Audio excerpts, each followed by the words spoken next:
Right, we've got a Massey Ferguson 590 here. As you can see, it's two-wheel drive.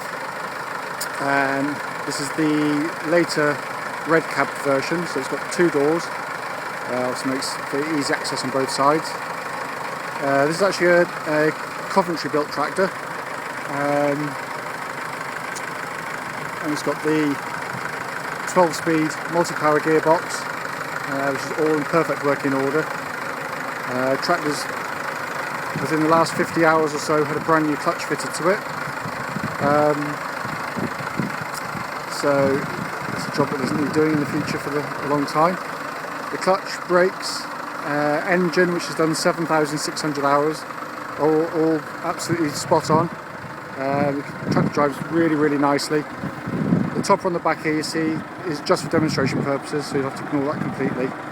The tractor is doubly registered, so it's a 1980 machine, road registered with the logbook and V5. And as you can see, the tractor's in lovely condition. Came off a local farm. I drove the tractor here, it's about 20 miles or so, and it drove beautifully. Had the front, the steering rebushed, and it tracks beautifully on the road. These tractors put out about 75 horsepower or so. It's the Perkins 248 block. Very good starter, hot and cold.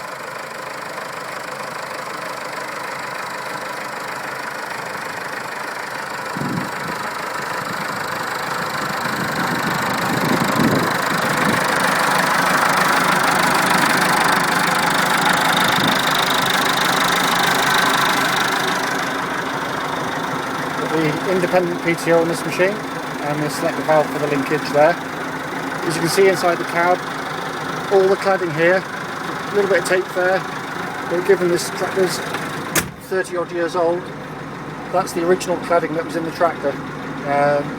There's hardly any rust at all anywhere on the machine. Still got the lower rear window here with the glass intact. As you can see on the back end there's the topper, down she goes, up she goes, no juddering, straight up, no problems at all. Back window, new rear gas struts quite recently as well. And on the right hand door, got the sliding window, opens and shuts. Both wing mirrors intact, all the glass is in the cab. Blower works, as does the wiper. And it's self-parked still. Rev counter works, so the hours pretty much you can take it as read or genuine. All the lights on the tractor work, all the gauges work, fuel gauge, quarters of a tank there, temperature gauge.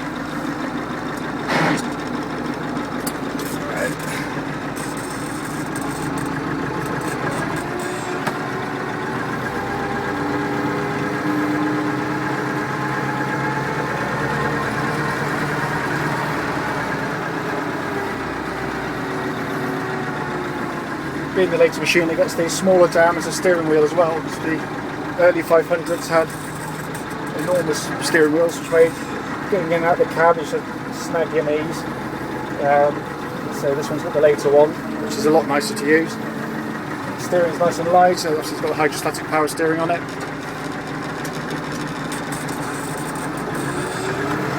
What I'll do is I'll literally just pop the topper down, engage the PTO there, as you can see.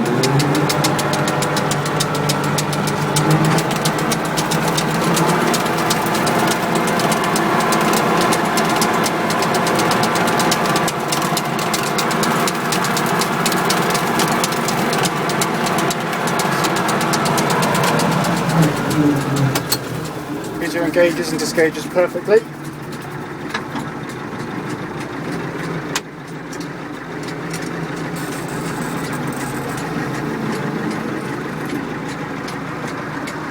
The car to go.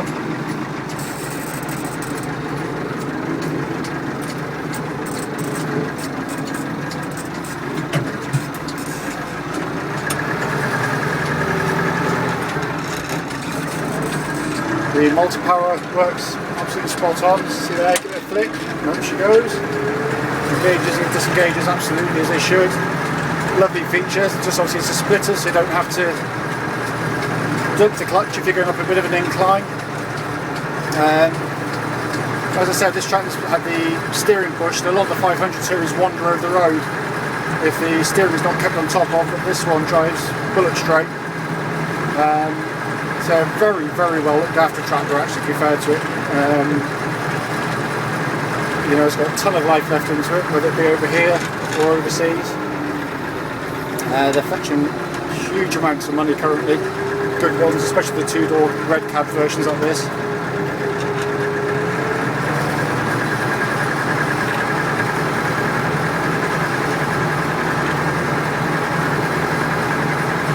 They're a great cab if you think about it. All the modern cabs now on tractors, they've gone to 4-post, big side doors opening from the back, and this is what Massey Ferguson did years ago. It means jumping on and off the tractor is an absolute doddle. So if you're opening up, shutting the gates, you're not tripping over things.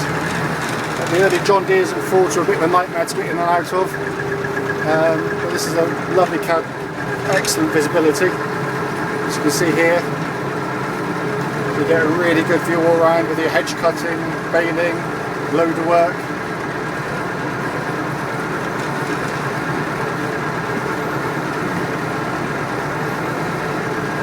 I've had quite a few 500 series, and to be fair to it, it drives really, really well. It's I really just can't fault the machine at all.